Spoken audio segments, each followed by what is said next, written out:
Ah, Terry, Terry. Tu vas me poser problème tout le temps en fait. Je sens que jusqu'à la toute fin de cette série, tu vas m'irriter. J'ai le sentiment que vous allez le garder en vie jusqu'à la toute fin, et qu'il va avoir un rôle notable, récurrent jusqu'à la toute fin de la série, et que à chaque fois, il va trouver un moyen de m'irriter. Et là, je commence à avoir cette réalisation de plus en plus que c'est vraiment le cas, et ça m'irrite bien, je vous jure, ça m'irrite bien. Donc, cet épisode est pour moi, au-delà du personnage, j'en parlerai un tout petit peu, l'illustration qui me fait vraiment comprendre que depuis quelque temps, je n'arrive pas à accrocher à la mise en scène de cette série, tout simplement. Ce que ça veut raconter sur le principe, c'est bien. Pas sensationnel, mais bien. Mais c'est foiré, en grande partie, par la façon de mettre ça en scène. Tout simplement de présenter la scène, l'enchaînement des événements, pour que ça n'ait pas de poids, que ça ne passe pas naturellement. Et c'est particulièrement gavant, je vous cache pas.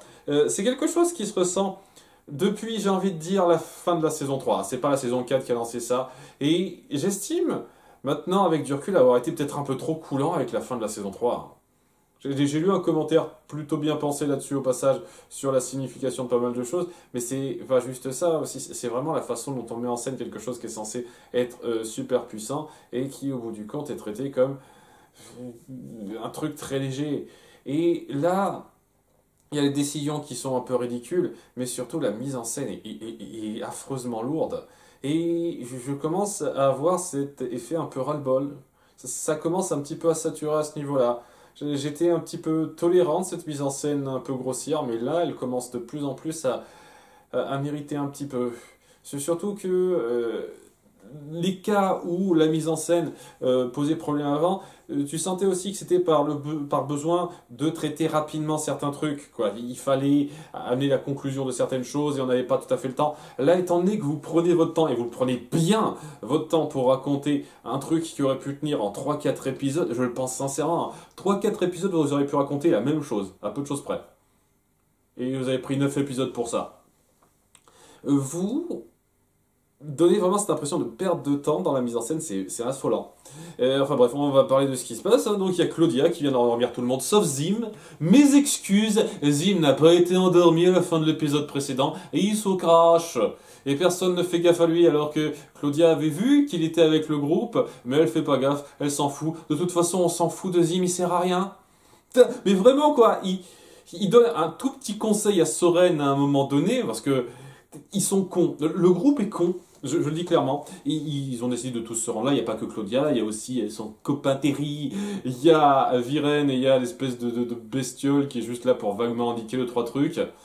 Genre, il peut leur indiquer une voie vers la sortie à un moment donné, c'est super. Au-delà de ça, je ne sers pas des masses à grand chose sur le coup, mais bon, ouais, il y a cela, et il y a aussi Soren qu'on a décidé d'amener. Alors que Claudia dit, il faut faire gaffe, pas trop de bruit parce qu'on pourrait les réveiller. Parce que c'est un sort de sommeil, mais pas si fort que ça. J'imagine que c'est très réminiscent du sort de sommeil qui avait été lancé début de saison 2, ça me semble. Voilà, elle avait lancé un sort de sommeil sur Rayla, et ça n'a pas marché parce qu'elle a tenu un truc qui lui a fait de la douleur, et donc j'imagine que c'est un tout petit peu plus fort que ça, mais pas tant. Alors, apparemment, je sais pas, excusez-moi, c'est un détail ça. Et donc, il décide d'y aller un petit peu tranquillou et de laisser Soren dans le coin en se disant que simplement une petite lierre sur la bouche, ça l'empêchera de faire quoi que ce soit. Et donc on le regarde même pas, on fait pas gaffe à quoi que ce soit. Personne ne les surveille, on s'en bat les couilles. Si on fait des petites recherches sur la carte, où est-ce qu'elle pourrait se trouver, et bon, un truc un petit peu logique, là, elle se trouve sur la dent de Rex Agneus. Dent que je suis sûr on a vu avant. Parce que c'est vraiment une de ses dents de devant, quoi, hein, cette partie-là, quoi. Et j'ai pas l'impression que c'était vu avant, donc j'ai l'impression que c'est un tout petit peu inconsistant dans le dessin, mais bon, c'est un micro-détail, ça. Bref, ils se disent comment on va faire pour prendre cette carte, et c'est là que Terry, à son idée de génie, décide d'utiliser cette espèce de substance gluante qu'il a inventée comme une blague il y a 3 épisodes de ça pour la coller sur la dent et faire un calque de la carte. Parce que ça marche à ce point comme ça. Et puis ça te fait une carte inversée, mais bon, j'imagine que c'est pas trop compliqué à retracer avec ça, quoi. C'est... Ok, au moins c'est un payoff, j'ai envie de dire, hein. Il sert à ça, le gars, hein. Et pendant qu'ils font tout ça, ils font donc pas gaffe à Soren qui va faire quelque chose pour réveiller les autres. Vaguement aidé par Zim, qui lui suggère juste d'utiliser son odeur corporelle pour les réveiller, parce que seulement leur parler ou... je sais pas, leur faire un tout petit peu de tapotage de joue, je sais pas quoi, ça suffit pas. Une forte odeur comme celle de sa botte, de ses pieds, ça suffira à réveiller Rayla et ça le fait. Parce que blague, pied qui pue, c'est drôle. Et alors que Rayla est contente de le revoir rapidement, parce qu'on n'a pas le temps, ils se disent on va pas réveiller les autres, on va directement essayer de déjouer le plan des autres, des méchants, en réveillant le dragon directement. Alors que Viren n'est pas du tout à portée de vue, hein, tout de suite. Hein. Viren est censé être dans le coin, mais il déambule plus loin, personne ne le remarque. Soren, bien entendu, n'en parle pas, parce que bon, c'est dans le feu de l'action, il fait pas gaffe, mais quand même, quoi. C'est juste pour la révélation plus tard, l'effet dramatique. Parce que Viren ne sert pas à grand chose. C'est Claudia et un peu Terry qui font tout le boulot, mais sinon les autres sont là pour faire joli, hein. Faut dire ce qui est. Et donc plutôt que de réveiller les autres, on se dit on va réveiller le dragon violemment. Alors, en lui plantant une petite dague dans le pied. Parce que, ouais, le réveiller avec une forte odeur, ce serait trop méchant. Une dague dans le pied qui le fait souffrir, c'est moins grave. Vous traitez ça comme une blague, mais on est d'accord que c'est complètement con, en fait. Enfin bref. Plutôt que d'essayer d'attaquer directement Claudia et Terry, qui ne les voient pas, donc de dos, par surprise, là, les mettre HS et mettre un terme à tout ça. Je veux dire, on va réveiller le dragon et on va pas trop faire gaffe à eux tout de suite. Parce qu'on va même pas essayer de réveiller les autres, ils se réveilleront un peu tout seuls lorsque le dragon se réveillera en mode berserk. Et c'est complètement con. Voilà, je suis désolé, c'est complètement con dans la mise en scène. Donc le dragon se réveille en mode berserk. Voilà, je fais un peu peur à tout le monde, mais manque de chat, Terry a eu le temps de calquer le plan à ce moment-là. Ah là là, hein, c'est pas très bien montré, ça, mise en scène visuelle à revoir aussi, je trouve, mais bon, c'est un détail, ça. Et donc, il décide de se barrer rapidement, et Rex Agneus décide de s'attaquer à notre groupe de héros, hein. Pas le groupe des méchants qui se sont barrés et qui sont responsables du fait qu'il est endormi et qui risquent de foutre le bordel dans le monde s'il a bien suivi ce qui s'est passé. Non, non, non, on va s'attaquer au groupe de héros qui ne lui ont rien fait, à part donc lui planter une petite dague dans le pied, ce qui est con une fois de plus. Au-delà de ça, ils disent voilà, vous êtes tous les mêmes, tous des connards, et je vais attaquer les premiers qui viennent parce que je suis un débile profond. C'est ça Rex Agneus maintenant. Un débile profond berserk. C'est tout ce que c'est, hein. Il n'y a plus rien à dire là-dessus. Et à un moment donné, autant en parler rapidement, il revoit la Reine Dragon. Il devrait y avoir quelque chose de fort par rapport au petit passé qu'on a créé entre lui et elle et son mari mort. Mais non, non, on s'en fout de ça. C'est juste, il faut juste le calmer. Et une fois qu'il est calmé, au revoir. Voilà, c'est ça, en fait, Rex Agneus. Allez, niquez vos mères. Sérieusement, vous avez passé 9 épisodes... Enfin, on va dire 7 épisodes, 6 épisodes, on compte pas le triple épisode d'intro, quoi. 6 épisodes centrés uniquement sur le fait de trouver ce mec, et c'est juste un gros connard bourrin. C'est tout ce que vous en faites, c'est de la merde, c'est de la merde. Faut pas passer 50 ans à trouver un mec pour que ce soit juste ça, quoi. Ah. Et donc il attaque tout le monde comme un débile, ce qui fait que les méchants peuvent se barrer facilement. Enfin, facilement, il y a quand même Rayla qui va aller les pister un petit peu parce que le dragon s'attaquera à tout le monde sauf elle. Il s'attaquera à notre groupe, sauf ceux qu'il faudrait attaquer, qui sont un peu responsables des problèmes qu'il pourrait voir. Parce qu'il est con, une fois de plus. Donc, elle va essayer de suivre un petit peu le groupe parce que voilà, Viren est réapparu et ça aurait pu être dramatiquement fort, connaissant donc, comme j'en ai parlé, le comics qui a été fait entre les saisons 3 et 4, parce que une espèce d'obsession qu'il y a eu durant ce comics s'est retrouvé Viren en étant persuadé qu'il était en vie. Et maintenant, elle découvre qu'il est en vie, et c'est traité très vite. Et j'ai le sentiment que si vous vouliez donner du poids à ce comics-là, qui avait une signification particulière, il aurait fallu appuyer vraiment que, punaise, j'avais raison tout ce temps, Vérine est en vie, c'est super grave et important. Mais tout le monde est en mode, oh, c'est surprenant, il faut que je suive. Ok, c'est plus ou moins ça. C'est tellement fait à la va-vite et à l'arrache dans la mise en scène une fois de plus. Donc il suit un petit peu, elle suit le groupe des méchants et prend Terry en otage pour forcer Claudia à faire je sais pas quoi. Je sais pas exactement ce qu'elle prévoyait de faire, rends-toi, ou je sais pas. Mais c'est là que Claudia décide d'être une grosse salope cruelle. Parce que, au bout du compte, non, c'est un peu ce qu'elle est, quoi. Je suis prêt à libérer un mec vraiment louche dans le monde juste pour sauver mon père. Voilà, quoi. Ce genre de truc est très discutable. Elle décide de jouer à reine de la cruauté. Et tu vois ces pièces magiques qui contiennent l'âme de tes parents et de Runan. C'est intéressant qu'on revienne là-dessus. J'avoue que j'avais un peu oublié ça, mais c'est vrai, c'est toujours présent. Hein. Et donc elle est au courant au passage. Elle sait que ce sort existe et marche comme ça, et elle a fait avec tranquillou, sans avoir de remords de quelconque façon sur la méthode, une fois de plus. Je sais pas. J'ai vraiment du mal avec Claudia. Je vous cache pas que le développement de Claudia me saoule un petit peu. C'est vraiment ce côté, je suis prête à tout, j'en ai rien à foutre des autres, parce que pour une raison qui m'échappe, mon père signifie tout pour moi, alors que ça n'a jamais été appuyé à ce point avant. Elle était même prête à le braver à plusieurs moments. Mais là maintenant, mon papa, il veut tout faire pour lui, je suis prête à devenir une grosse méchante, juste pour ça, allez, soyons cruels, tant qu'à faire. Et donc, elle arrive à l'amadouer en lui faisant croire qu'elle balance les pièces dans la lave. Mais la créature de Rayla, histoire de justifier sa présence, parce que c'est vrai que jusqu'à présent c'était juste là pour faire joli, a tout d'un coup des pouvoirs de téléportation.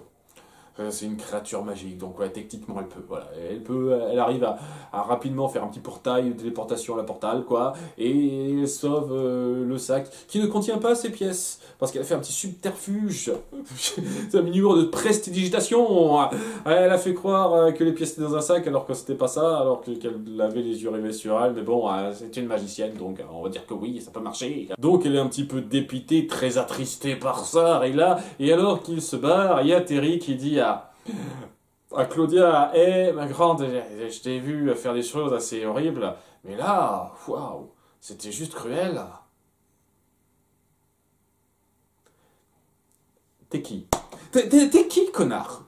Tu es avec une fille qui est prête à relâcher une sorte de démon puissant et qui fait des coups en douce très louches dans le monde. Tu te doutes que c'est pas forcément pour le meilleur que ça va se produire? T'es totalement partant avec ça, tu ne poses pas de questions, tu fais avec, mais je fais un coup cruel contre une fille pour, au passage, te sauver la vie, hein, au passage. Là, ah non, non, non, non, c'est trop. C'est trop là, j'avoue. T'es allé un petit peu loin, ma chérie, quand même, hein. T'es qui, connard? T'es qui, connard? Ah, ferme ta gueule. Tu me saoules. Tu me saoules. C'est quoi ton truc? Qu'est-ce que tu fous là? Merde! Vous savez, ce qui m'énerve au plus haut point par rapport à ça, c'est que c'est censé appuyer que elle regrette un peu son geste, Claudia, et c'est pour ça qu'on la voit revenir sur ses pas pour lui rebalancer les vraies pièces en disant ok, prends-les, je m'en fous maintenant, ok. C'est à dire je suis pas cruel à ce point. Et le truc qui m'irrite là-dedans, c'est que il y avait moyen de faire ça exactement le même principe, c'est-à-dire Claudia qui est prête à aller loin, mais qui est pas prête à devenir cruelle totalement, avec sans Terry en fait. Terry n'a pas à exister. Mais même le délire de l'espèce de truc de bave là qui peut calquer, ça pourrait être Claudia qui l'a fait, ou je sais pas, même la créature de merde là, qui s'appelle je sais plus trop comment là, il a fait ça elle-même, elle va dire oh c'est dingue une bonne idée mon vieux, t'aurais pu faire ça par n'importe qui quoi, c'est pas le truc quoi. Terry ne serait pas là et elle aurait juste menacé son père par exemple, Viren, pour l'empêcher d'aller plus loin. Et elle l'aurait manipulé avec ses pièces pour sauver son père. Et à ce moment-là, ça aurait été la même. Et plutôt que Terry qui lui fait ce petit discours en disant « Oh là, c'était cruel quand même !» Elle s'en serait rendue compte par elle-même que c'était cruel. C'est-à-dire juste un moment de blanc où elle se dit « Mais qu'est-ce que j'ai fait? C'est quand même assez horrible. » Pour revenir en arrière en disant « Ok, j'ai encore un tout petit peu de conscience pour toi. » Voilà, c'est ce genre de choses qui auraient pu être faites. Mais non.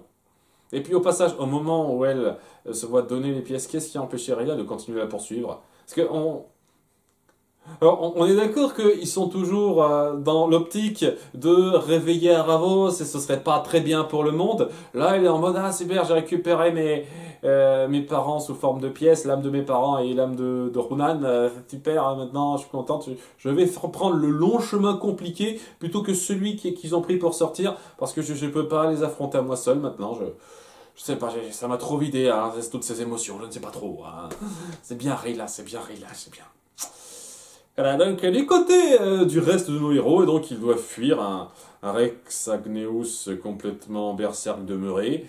Et dans cette espèce de cacophonie, il y a l'espèce de gros tas de pierre qui bouchait l'entrée principale qu'on a vu dans l'épisode 4, c'est-à-dire qu'on attend depuis un petit moment, quoi. Cette entrée principale maintenant est de nouveau ouverte grâce à ça, et donc ils peuvent passer à travers les rochers et ouvrir la porte en forçant, dans de la mise en scène stupide et débile, juste pour appuyer que ça doit être drôle encore. Je veux dire, vous n'êtes pas obligé de tout rendre drôle pour le principe quand quelque chose est important et qu'il y a du suspense. Vous pouvez ne pas partir dans la blague. C'est possible.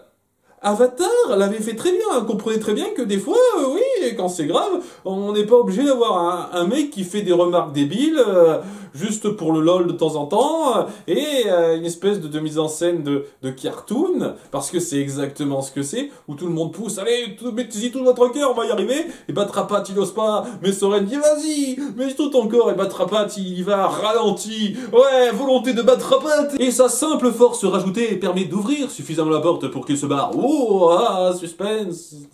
Niquez-vous, je suis désolé. Ah.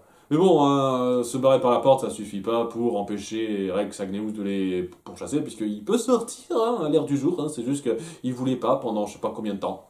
Et voilà, il sort, il veut les attaquer, et plutôt que de vouloir se barrer plus parce qu'ils ont couru pendant tout ce temps, maintenant qu'ils sont à l'air libre, ils se disent ah, on doit rester sur place, on peut plus rien faire, on va crever.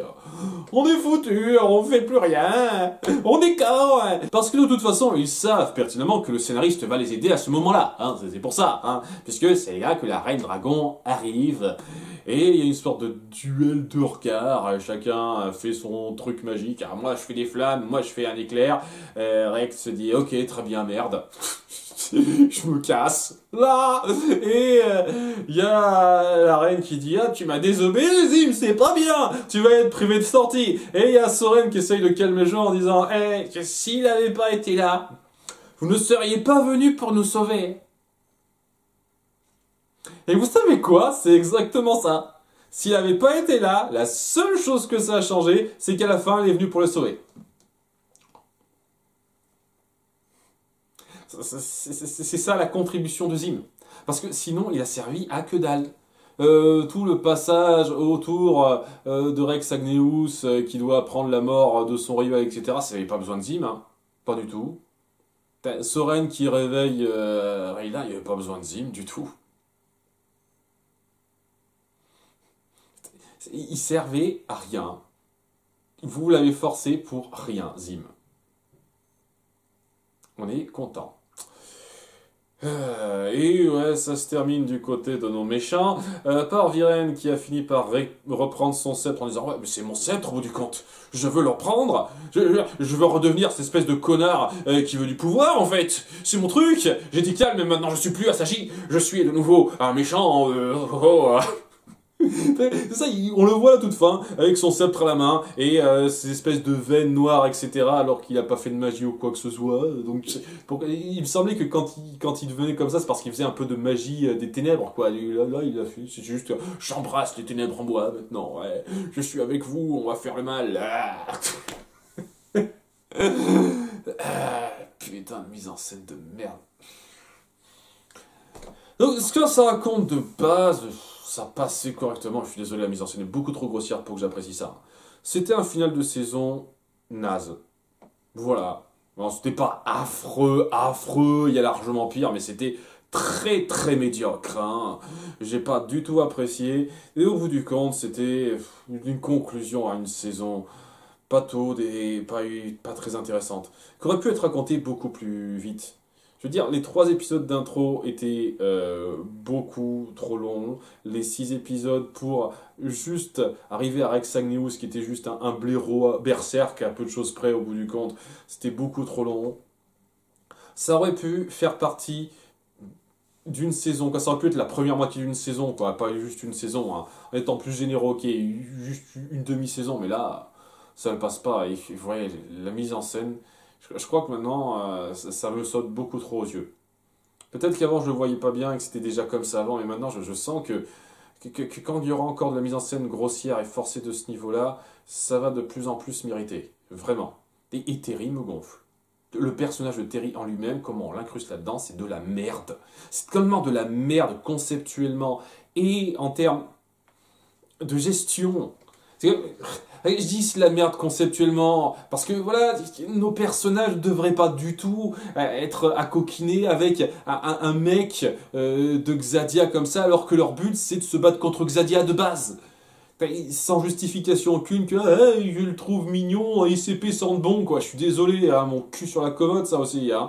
Il faudrait plus que ça, largement plus que ça. Et il faudrait peut-être justifier pourquoi il serait d'accord avec eux pour faire réveiller ce mal de Xadia quoi. Mais non, vous le faites pas. Vous le faites pas, vous donnez aucune justification à ça. Et on doit se taper ce mec. Tout du long, tout ce que je me demande, c'est qu'est-ce qu'il fout là? Qu'est-ce que c'est ton truc? C'est quoi ton délire, mec? Ça n'a aucun sens de rajouter ce type. Je n'ai pas compris une seule seconde l'intérêt du gars. Si le but c'était d'appuyer que Claudia était devenue plus sombre, plus prête à aller loin pour sauver son père, parce que maintenant, voilà, c'est une connasse, hein, à peu de choses près. Hein. On essaye d'appuyer qu'elle a encore un début de conscience morale, mais globalement, ça reste quand même majoritairement plus une connasse qu'autre chose, quoi. À quoi ça servait de lui donner un petit copain? Ça aurait pas été beaucoup plus fort de dire que maintenant, son obsession, c'est son père, et je peux pas m'intéresser à autre chose que lui, quoi. C'est papa, quoi. Ça aurait été fort d'appuyer que voilà, il faut que je sauve mon père, parce que c'est la personne la plus importante pour moi, je suis arrivé que sur ça. Pas juste à côté, j'ai un petit copain, on a passé beaucoup de moments ensemble, j'adore traîner avec lui, alors on est mignons ensemble, c'est de la merde. C'est de la merde. Ça va tellement pas avec le délire, quoi. On essaye aussi d'appuyer un petit moment, un tout petit passage dans ce début d'épisode et la fin de l'épisode précédent au passage sur la relation qui avait commencé à se nouer entre elle et Callum, mais tellement rapidement que ça va pas plus loin, quoi.